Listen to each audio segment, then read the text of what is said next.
منظر صعب يا جماعه، ده غير الصوت بقى. تقولش قاعدين في قهوه ال40 بتاعت المتسولين، انا ما بقتش عارف انا بقيت فين. المنظر والدوشه والبحر والميه المعفنه، انا ما شفتش حاجات احلى من كده في حياتي. خدوا بالكم كده من الزباله اللي عايمه، والله بص منظر.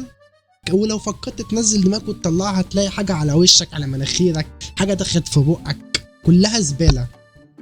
واو واو واو واو واو.